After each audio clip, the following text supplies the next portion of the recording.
बिहार चुनाव से पहले नीतीश कुमार के फ्यूचर आफ्टर पोल यानी मतदान के बाद सुशासन बाबू का भविष्य क्या होगा, इस पर बहस छिड़ गई है। बिहार में जनता दल यूनाइटेड ने 2025 से 30 फिर से नीतीश कुमार का नारा दिया है। जेडीयू के गठबंधन सहयोगी भारतीय जनता पार्टी से लेकर अन्य दलों तक सभी यह तो जरूर कह रहे हैं कि विधानसभा चुनाव नीतीश कुमार के अगुवाई में ही लड़ा जाएगा, लेकिन कोई भी खुलकर ये नहीं कह रहा है कि सीएम नीतीश कुमार ही होंगे। विपक्षी दल नीतीश कुमार की बढ़ती उम्र, स्वास्थ्य का हवाला देकर यह दावे करते फिर रहे कि चुनाव के बाद वह सीएम नहीं बनेंगे।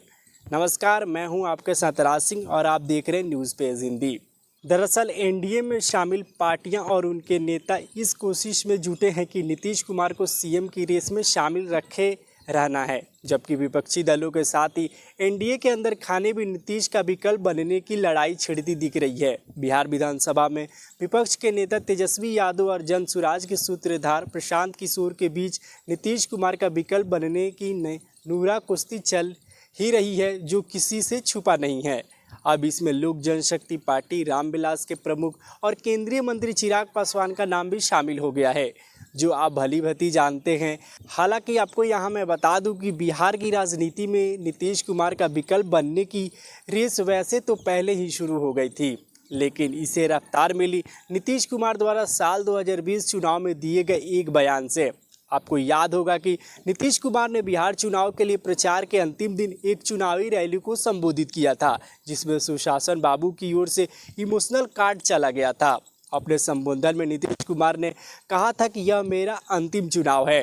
नीतीश के इसी ऐलान के बाद विपक्षी महागठबंधन की ओर से मुख्यमंत्री पद के उम्मीदवार रहे आरजेडी के तेजस्वी यादव होड़ में थे ही। इसी के साथ साथ एक एक कर सीएम पद के ये नाम जुड़ते चले गए। अगर आप बिहार के सियासत पर थोड़ी सी भी अपनी पैनी नज़र बनाए होंगे तो आपको साफ तौर पर देखने को मिलता होगा कि आखिर सीएम की कुर्सी की चाह कौन कौन रखता है। अगर आपको स्पष्ट नहीं पता तो थोड़ा सब्र करिए, मैं आपको एक एक करके वो नाम बताता हूं जो सीएम बनने की महत्वाकांक्षा पाले हुए हैं।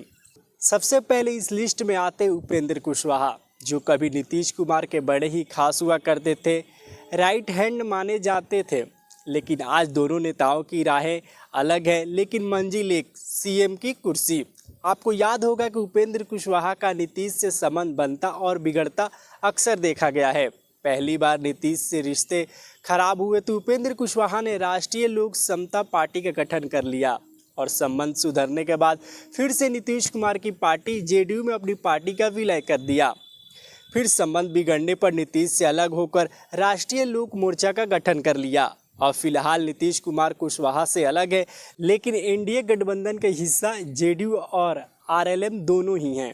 याद होगा कि जेडीयू में जब उपेंद्र कुशवाहा थे तो वे उम्र, अनुभव और समीकरण के साथ जेडीयू संसदीय दल के नेता बनाए गए, जो सीएम पद के लिए नीतीश कुमार का विकल्प बनने की उनकी दावेदारी को और पुख्ता कर रहे थे।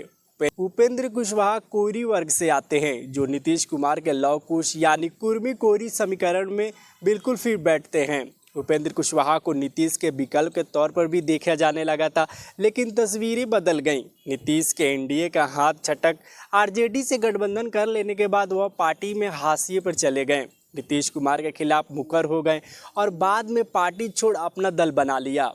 उपेंद्र कुशवाहा की पार्टी भी एनडीए में ही है, लेकिन सियासी हैसियत के लिहाज से देखें तो काफ़ी पीछे नज़र आती है। बिहार का सीएम बनने की चाह रखने वाले दूसरे नंबर पर बीजेपी के दिग्गज नेता और मौजूदा समय में प्रदेश के उप मुख्यमंत्री सम्राट चौधरी भी हैं। सम्राट चौधरी को बीजेपी बिहार का अध्यक्ष भी बना चुकी है। कहा जाता है कि बीजेपी ने सम्राट को बिहार बीजेपी की कमान सौंप नीतीश कुमार का विकल्प पेश किया। राजनीतिक जानकार तो ये भी कहते हैं कि नीतीश कुमार की छाया से बिहार को बाहर निकालने की रणनीति बीजेपी ने अपनाया। सम्राट चौधरी को लेकर कहा तो ये भी जाता है कि 2020 के बिहार चुनाव के बाद सियासी मानचित्र पर खुद को मजबूत से स्थापित किया।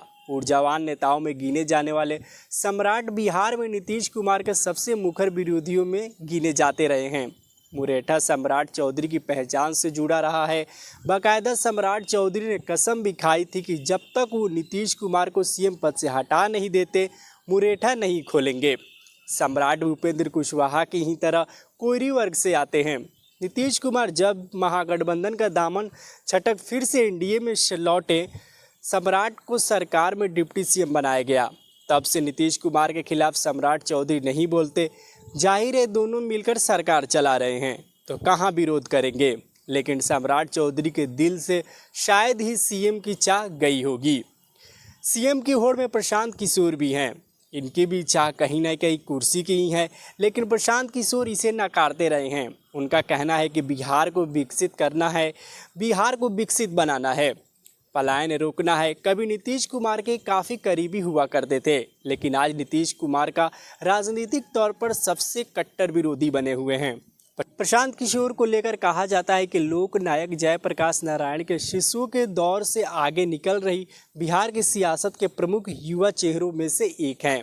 गैर राजनीतिक बैकग्राउंड से आए पीके चुनाव रणनीतिकार रहे हैं।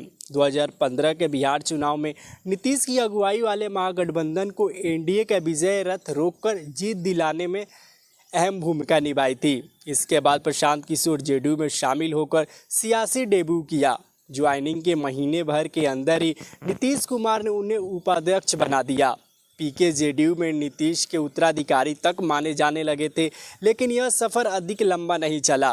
पीके ने जेडीयू छोड़ दी और जनसुराज पदयात्रा पर निकल पड़े।